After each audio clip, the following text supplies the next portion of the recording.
नमस्कार. Big boss मराठीचा राडा या कार्यक्रमात आपल्या सगळ्यांचं खूप खूप स्वागत आहे. खरं तर ज्या क्षणाची आपण वाट पाहतोय तो अवघ्या काही दिवसांवर येऊन ठेपलाय. अर्थात बिग बॉस मराठी सीझन 6 चा महाअंतिम सोहळा. विनर कोण होणार याची उत्सुकता सगळ्यांना लागलेलीच आहे. पण त्याआधी बोलूया राड्यावरती, कालच्या भाऊच्या धक्क्यावरती.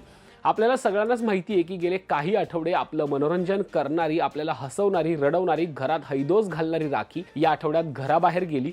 जाताना राखी सगळ्यांना रडवून गेली, पण जाता जाता बिग बॉसनं तिचा चांगला समाचार घेतला. दीपाली ताईच्या चारित्र्यावर बोट ठेवल्यामुळे राखीला रितेश भाऊने चांगलं सुनावलं. रितेश भाऊंचे शब्द ऐकताच राखीच्या डोळ्यात पाणी आलं. ती रडू लागली आणि तिने दीपालीला कडकडून मिठी मारली आणि माफी देखील मागितली. कुठेतरी राखीला याची जाणीव झाली असं दिसतंय, पण अर्थात ती राखी आहे, ती काहीही करू शकते. ती क्षणात रडते, क्षणात हसते. त्यामुळे राखीने हे सगळं केलं आणि नंतर दुर्दैवाने राखीचंच एविक्शन झालं. राखी इतक्या लवकर घरातून बाहेर पडेल असं कोणाला वाटलं नव्हतं. असं वाटलं होतं की ती शेवटपर्यंत राहील आणि नंतर पैशाची बॅग घेऊन जाईल, पण राखी घराबाहेर पडली. सगळ्यांसाठीच हा अत्यंत भावनिक क्षण होता. आपल्याला माहिती आहे की राखीने खूप दंगा घातलाय. अगदी कपडे फाडण्यापासून, जेवण फेकण्यापासून, ज्या कृत्यावरती तिच्यावरती टीका करायला हवी असं सगळं राखीनं केलंय. पण तिनं ते गेमसाठी केलंय हे सगळ्यांनाच माहिती आहे. ते घरात जे बसले त्यांनाही माहिती आहे, पण ते सगळं राखीनं केलं. चूक असो की बरोबर, लोकांच्या एंटरटेनसाठी, मसाल्यासाठी तिने सगळं केलं. आणि काल तिनं घराचा निरोप घेतला. जाता जाता ती इमोशनल झाली. तन्वीला जाताना ती म्हटली की मला तू या घराची विनर वाटतेस, त्यामुळे तू जिंकून ये. तन्वी देखील इमोशनल झाली, कारण की तन्वीनं तिला मैत्रीण मानलं होतं. आपण जर तिची पूर्ण जर्नी बघितली तर तन्वीने कायमच तिला समजून घेतलंय. राखीने अनेकदा तन्वीला प्रोवोक करण्याचा प्रयत्न केला, तन्वीला डिवचण्याचा प्रयत्न केला, पण तन्वी राखीसोबत खूप समजुतीनं वागत होती. शेवटपर्यंत तो बॉन्ड तसाच होता. कदाचित राखीनं तिचे पेशन्स लेवल चेक केले, म्हणूनच जाताना तिने शुभेच्छा दिल्या की तू विनर होऊन बाहेर ये. अर्थात राखी आणि राकेशचं नातं सगळ्यांनाच माहिती आहे. राखी त्याला मिठी मारताना मागे आली, म्हटली मी तुला मिठी मारणार नाही, पण राकेशने तिला मायेनं जवळ घेतलं, मैत्रीच्या भावनेनं जवळ घेतलं. त्यावेळी राखीला अश्रू अनावर झाले. राखी जाताना सगळेच रडले, जवळजवळ प्रत्येकालाच इमोशनल व्हायला झालं होतं. आणि अखेर राखी घराबाहेर गेली. आता घरात शांतता आहे, घरात कुणीही हैदोस घालणार नाहीये आणि शेवटचा आठवडा आहे, त्यामुळे थोडासा इमोशनल अँगल असेल या आठवड्याला, ज्याची सुरुवातही झाली आहे. काटा टीम थोडीशी इमोशनल झाली आहे, कारण की आपल्याला माहिती आहे काटा टीममध्ये सध्या काहीच ठीक नाहीये. जेव्हापासून काटा टीम फॉर्म झाली होती तिथपासून ते शेवटच्या आठवड्यापर्यंत ते कसे बसे तिथपर्यंत पोहोचलेले आहेत. राकेशनं ही टीम फुटू दिलेली नाहीये, पण आता ती फुटेल की काय अशा परिस्थितीत आहे. कारण आता राडा संपलेला आहे, भांडणं संपलेली आहेत. आता उरलंय ते चिंतन, मनन, शांतता आणि आपण कुठे चुकलोय आणि काय चुकलोय याची गोळाबेरीज करण्याचा हा काळ आहे. याच काळात सगळं काही आठवतंय आणि कुठेतरी मनातली घुसमट बाहेर पडतेय दीपाली आणि तन्वीच्या. गेले काही दिवस दीपाली सातत्यानं म्हणतेय की तन्वीचं वागणं मला पटत नाहीये, तन्वी ज्या ॲग्रेशनने बोलते ते मला पटत नाही, कधी कधी ती माझ्यावर ओरडते, मी इतकं जीव लावून ती माझ्यासोबत असं वागतेय. कुठेतरी दीपालीच्या मनात तन्वीविषयी नाराजी आहे. कुठेतरी तन्वीलाही असं वाटतंय की दीपाली ताईचा खेळ एका वेगळ्या ट्रॅकने चाललेला आहे, ती मला टार्गेट करतेय, ती कुठेतरी मनापासून माझ्याशी जोडली गेलेली नाहीये. दोघींच्या मनातला हा असंतोष आता बाहेर येतोय, जे टास्क मध्ये दिसून आलं. दीपाली ताईने तन्वीला थेट आरोप करत सांगितलं की तू ज्या पद्धतीनं बोलतेस ते मला आवडत नाही, तू काटा टीम म्हणतेस, नाती आणि टास्क मध्ये कुठेतरी तुझी गल्लत होतीये. त्यामुळे दीपाली ताई गेले काही दिवस तिच्यावरती आरोप करते. तन्वी परवा तर म्हणाली होती की गेम आता शेवटच्या टप्प्यात आहे, मी कुणात अडकलेली नाहीये, आमच्यात मैत्री आहे, पण तो खरंच तितका पक्का बॉन्ड आहे की नाही मला माहिती नाही, अशा पद्धतीचं तन्वीनं स्टेटमेंट केलं होतं आणि त्याच्यावरून बराच मोठा गदारोळ झाला. हे स्टेटमेंट दीपालीला कुठेतरी लागलं आणि ते भाऊच्या धक्क्यावर देखील बाहेर निघालं. कारण काल भाऊच्या धक्क्यावरती एक टास्क असा आला होता ज्यामध्ये आपण काय चुकलो, आपल्या हातून काय चुकीचं घडलं याविषयी कबुली द्यायची होती. यावेळी प्रत्येकजण आपल्या खेळाविषयी बोलतो. राकेश येतो, तो सांगतो की मी टास्कमध्ये कुठेतरी कमी पडलो. राखी जेव्हा इमोशनल झाली होती तेव्हा मी देखील हतबल झालो होतो, मी तसं नव्हतं करायला पाहिजे. रेवा देखील आपल्या टास्क विषयी बोलते. तन्वी मात्र आपल्या कॅप्टन्सी विषयी बोलते की मी कॅप्टन्सीमध्ये थोडी अग्रेसिव्ह झाले, माझ्यातला समतोल ढासळला, माझा संयम सुटला, ते मला कुठेतरी स्वतःविषयीच वाईट वाटलं की मी ते नव्हतं वागायला पाहिजे. आणि दुसरी गोष्ट म्हणजे मी परवा एक स्टेटमेंट केलं की आमच्यात कुठलाही बॉन्ड नाहीये, तर मी तिथे चुकले, आमच्यात खरंच बॉन्ड आहे, मी याचा विचार केला. दीपाली ताई आणि राकेश माझं सर्वस्व आहे, मी आज या खेळात जे काही आहे ते त्यांच्यामुळे आहे, त्यांच्यामुळे मी कंट्रोलमध्ये आहे किंवा त्यांच्यामुळे मला खूप आधार मिळालेला आहे. मी खूप चुकीचं स्टेटमेंट केलं आणि त्याचा मला कुठेतरी रिग्रेट आहे, त्याच्याविषयी मला पश्चाताप होतोय, पण तसं नाहीये. दीपाली ताई माझ्यासाठी खूप काही आहे, ती मला आजीसारखी, आईसारखी सांभाळते, याची मला जाणीव आहे. राकेश तर मला भावासारखा आहे, त्यामुळे मी जे काही बोलले त्याचा मला आता पश्चाताप होतोय. अशा पद्धतीने तन्वी आपलं मत व्यक्त करते. विशाल येतो, विशाल रुचिताविषयी बोलतो. रुचिता आणि माझ्यात खूप चांगला बॉन्ड झाला होता, रुचिताने मला खूप जीव लावला, आमची मैत्री खूप वेगळी होती, लोकांनी लोकांनी नावं ठेवली, 15 वर्षाचा गॅप काढला, खूप लोक बोलले, पण आमच्यातली मैत्री कधी हल्ली नाही, आमच्यातला बॉन्ड कधी कमी झाला नाही. नंतर संस्कृती आली आणि घरातली सगळी समीकरणं बिघडली. तेव्हा एक प्रसंग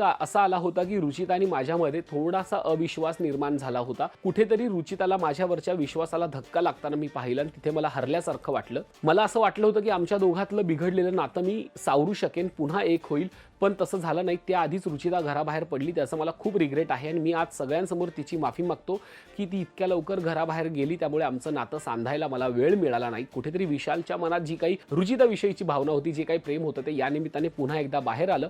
पुन्हा एकदा त्याने रुचिताची सगळ्यांसमोर माफी मागितली. त्यानंतर येतो प्राण्यांचा टास्क, ज्याच्यामध्ये प्रत्येकाला एक उपमा द्यायची. दीपालीताई सगळ्यात आधी येत आणि तन्वीला रंग बदलणाऱ्या सरड्याची उपमा देते की तन्वी रंग बदलते, खूप सरड्यासारखी आहे. काल ती म्हणाली की आमच्यात कुठलाच बॉन्ड नाही आणि आज ती सांगते की आमच्यात खूप चांगली मैत्री आहे. दीपालीताई राकेश माझ्यासाठी सगळं काही आहे, माझं सर्वस्व आहे. तर हे काय? काल ती एक बोलते, आज एक बोलते. हे मला कुठेतरी रंग बदलणाऱ्या सरड्यासारखं वाटतंय, त्यामुळे मी तिला सरड्याची उपमा देते. पण याच वेळी तन्वी याचं क्लेरिफिकेशन देते. ती सांगते की असं नाहीये, कालचा टास्क हा चुका कबूल करण्याचा होता आणि तिथे मी चूक कबूल केली की मला कळलंय मी जे काही बोलले ते चुकीचं होतं आणि त्याच्याबद्दल मला पश्चाताप आहे, तेच मी व्यक्त झालीये. त्यामुळे असं कुठेही नाहीये की मला ते कळत नाहीये. मी परवा चुकून म्हणाले होते की आमच्यात बॉन्ड नाहीये, ते भावनेच्या भरात माझ्या तोंडून निघालं, पण तसं नाहीये. आपल्यात खरंच मैत्री आहे, बॉन्ड आहे. मी चुकले हे मी मान्य केले. तू ऐकून घेत नाहीयेस किंवा तुला ऐकायची गरज आहे, तू लगेच स्टेटमेंट करतेस. मी ऐकून घेतो आधी मी काय म्हणाले होते. पुन्हा एकदा तन्वी आणि दीपालीमध्ये सगळ्यांसमोर नोकझोक होते, सगळ्यांसमोर वादाची ठिणगी पडते. दोघींमध्ये कुठेतरी एकमेकींविषयीची टशन आहे जी आता सगळ्यांसमोर येते. तेव्हा तन्वी म्हणते की सध्या मी त्या ट्रॉफीकडे जातीये, अनुश्री पण माझ्यासोबत तिथे येते, पण कुठेतरी अनुश्री माझे पाय ओढायचा प्रयत्न करते. स्वतःचा गेम अप करण्यापेक्षा माझी बदनामी कशी होईल, मी कशी खोटारडी आहे, मी कशी वाईट आहे, माझी नाती कशी खोटी आहेत, याविषयी अनुश्री चर्चा करताना दिसते, जे मला कुठेतरी खटकतंय. जर तिला असं वाटत असेल की ती जर विनिंगच्या स्पर्धेत धावावं तर तिने स्वतःचं धावावं, माझा पाय खेचू नये. कारण या 10 दिवसात माझे पाय खेचून माझी बदनामी करून काहीच होणार नाही. लोकांनी 90 दिवस माझा खेळ बघितलेला आहे, त्यामुळे कुठेतरी अनुश्रीने हे थांबवायला हवं.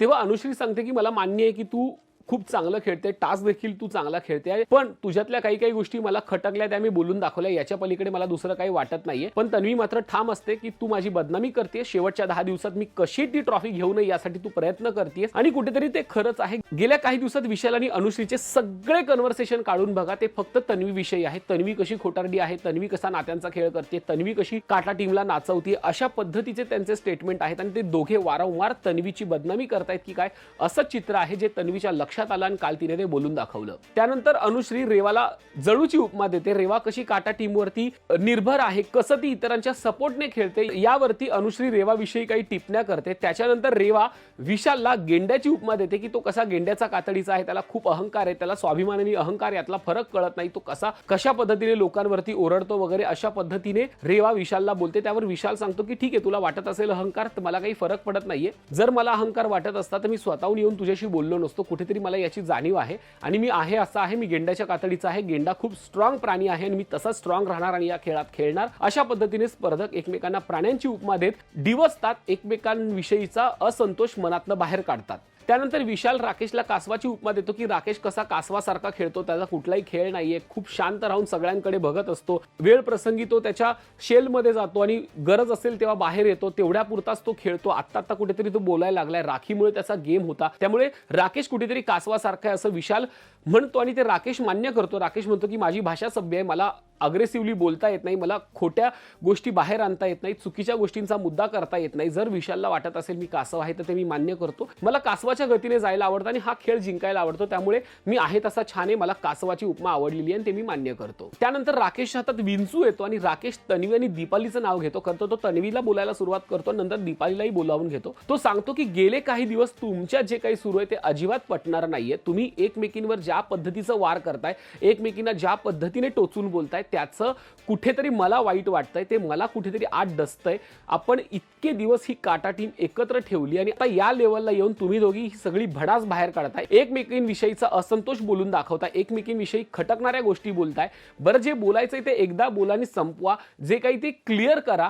पण रोज तुम्ही थोडं थोडं याविषयी बोलताय हे मला अजिबात पटत नाहीये. तुमच्या दोघींचा बदलता स्वभाव, बदलतं वागणं, एकमेकींना घालून पाडून बोलणं हे कुठेतरी मला लागतंय. म्हणून मी तुमच्या दोघींना विंचवाची उपमा देतोय की एकमेकींना डसणं बंद करा. शेवटचे काही दिवस राहिलेत, एकत्र या. ही गोष्ट कुठेतरी तन्वीला लागते आणि तन्वी सांगते की जर तू म्हणतोयस की ही आपल्या टीम मधली गोष्ट आहे तर घरातली गोष्ट बाहेर अशी चौकात बाजार मांडल्यासारखी बोलायला नको होती. हा आपल्यातला विषय होता, तो आपण सॉल्व्ह करायला पाहिजे होता. मला हे कुठेतरी आवडलेलं नाहीये. आणि दुसरी गोष्ट म्हणजे गरज सोरो वैद्य मोरो अशी भूमिका आपल्या टीम मध्ये तरी नको. त्यामुळे मला राकेशचं बोलणं पटलेलं नाहीये हे तन्वी जाहीरपणे सांगते. त्यावर दीपाली मात्र असं सांगते की काही गोष्टी होऊन गेलेल्या आहेत, तोंडातून शब्द बाहेर पडलेले आहेत, मी इमोशनल आहे, त्यामुळे तन्वी जे काही मला बोललीये ते मला लागलेलं आहे आणि ते इतक्या सहजासहजी मी विसरू शकणार नाही. जखम भरायला वेळ लागते, त्यामुळे हे वेळ प्रसंगी बाहेर येत जाणार. मी त्याला काही करू शकत नाही. आणि कुठेतरी राकेशही याच्यामध्ये पडतो आणि राकेश सांगतो की हेच चुकतंय.